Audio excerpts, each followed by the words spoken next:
Episode 15. The Hedgehog's home is their castle. Manic walks through the sewers and presses something while counting. He sees someone that could be his mother, and rather than talking to him, she drops a paper for him. Why didn't she stop? Why did she stop indeed? Even the character in the story realizes how stupid this is, and the writer didn't. After some villains laugh about a trap being set or something, but Sonic's mother dropped that paper for him. Was she threatened into it?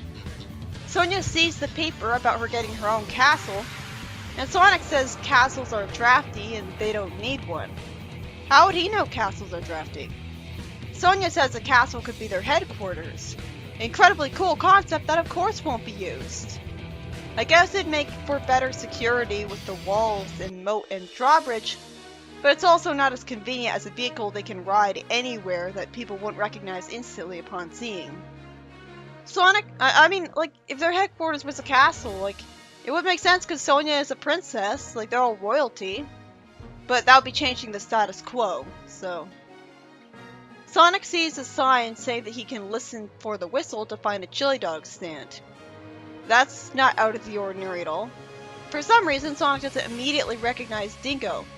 This is the second time this has happened to him. And he only gets suspicious because Dingo knows his name. Wouldn't everybody know his name on sight? I guess it's hard for me to adjust the idea that people wouldn't know logically famous people. Because in our world we have the internet, so everyone can know everything. Sonic takes off, no worse for wear at all, making this pointless, and he says that him being bored is the only reason he's not outrunning him a lot better. He avoids the laser from the airship thing and he jumps to make a U-turn and land on top of the ship. He knocks on it to make their heads stick out and distracts them so they can smash into the wall at high speed, blowing up their airship. Somehow they aren't dead from that and merely dazed. Scratch and Grounder were at least robots, so they can be repaired from anything really quickly.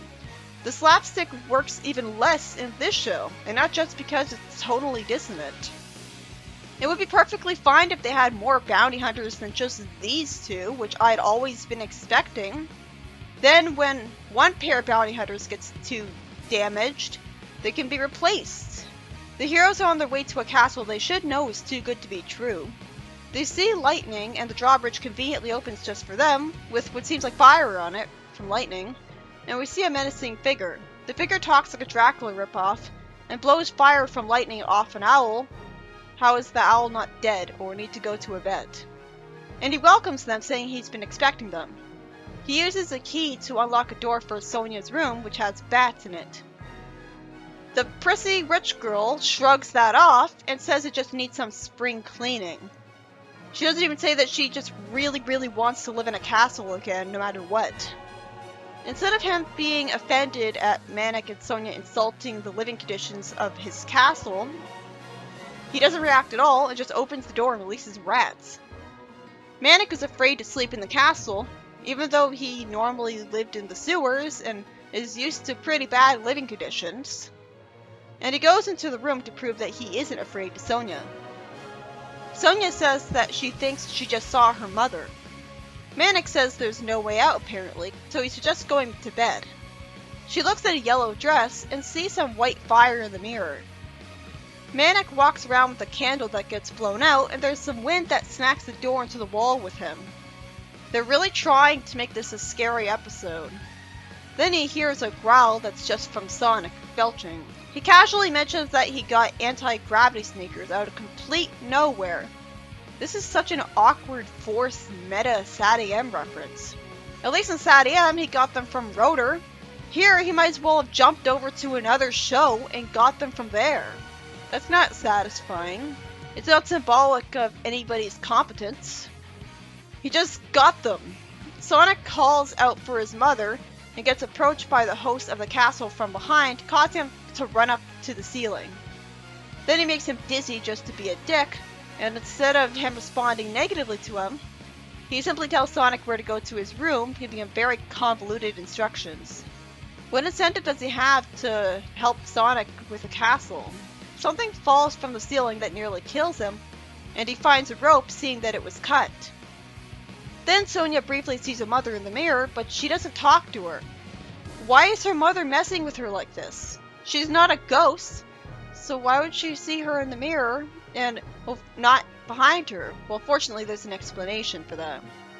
Sonic hears Manic call out for her, and he sits in a chair that flings him. Then Sonia walks straight into a mirror like it's a portal because she somehow knew to even try to do that. Did she put her hand on the mirror and it went through it? Sonic gets sent from the chair down to a dungeon with Manic. This episode seems to be like the Sonic X Ghost one that's just about trying too hard to scare the audience like a Halloween episode, while being total filler in the process. Manic drums to make some earth from the ceiling fall in front of them, and Sonic tells him to stop and says he gave him an opening. He shoots with his laser guitar to let them escape, and Sonic knocks on Sonia's door asking where she is. What incentive does the bad guy have to do all this to them? Is Robotnik threatening him?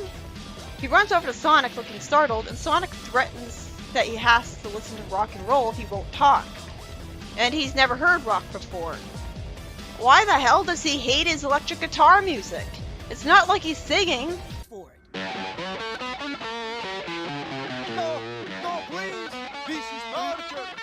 The show really didn't age well.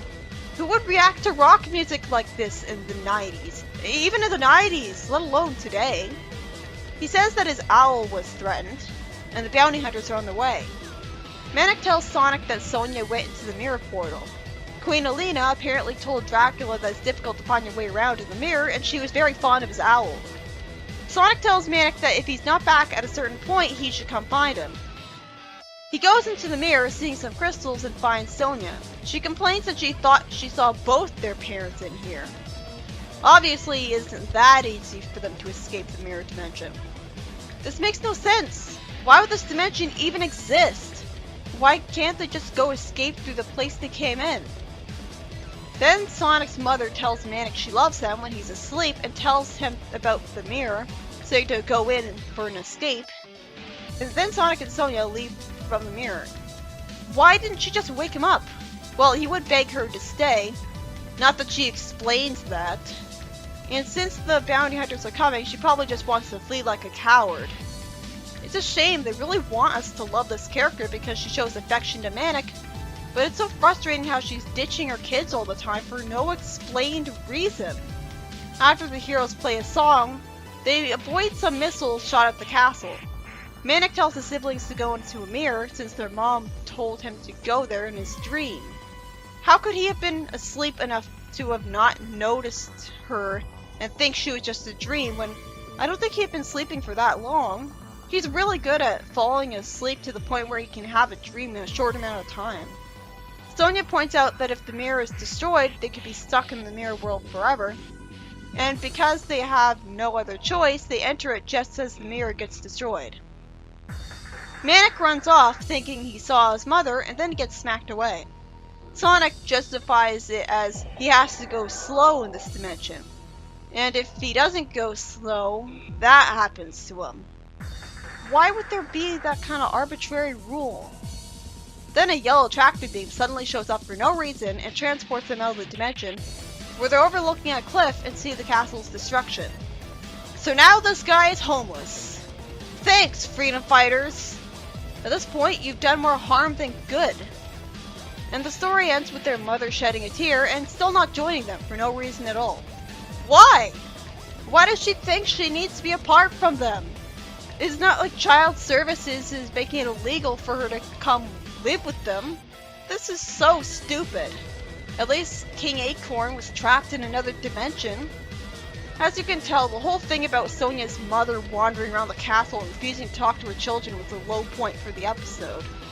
At least she warned Manic to go into the mirror to escape the destruction of the castle, but they all got rescued from the mirror dimension out of seemingly nowhere for no reason. Does Alina have magical powers that magically let her do that for them? Was she trained by the Oracle to be just as magical as him? The supposed bad guy wasn't really evil and just wanted to try to protect his owl from the bad guys. He lost his home because he lured the heroes into a trap thinking he'd save his own skin. That marks, what, the third time that the heroes have ruined someone's life by just meeting them? The episode was really playing up the fact that it took place in a creepy castle. Like it was trying to scare you as a Halloween episode. At least that was more interesting than an episode where Sonia finds this fancy castle and wants to stay there as a rich girl instead of freedom fighting. Not that you would have accomplished much as a hero anyways, they still barely made any progress if at all. I guess it was a good episode. Sonic's mother really annoyed me with her thinking she shouldn't be with her kids, and they waste entire episodes trying to reunite with her. She should know that her being apart from them is doing more harm than good, because instead of being focused on fighting Robotnik, they're chasing her around. So she just looks like a massive idiot. The Oracle should be calling her out on this. They want me to see her as a sympathetic character with no flaws, and the show is totally blind to how flawed she really is. They're trying to play her as this mysterious figure and stuff, but it doesn't work because it's totally arbitrary. It just makes everyone involved look like an idiot. They'd be better off if she was trapped in another dimension, so they could stop wasting their time.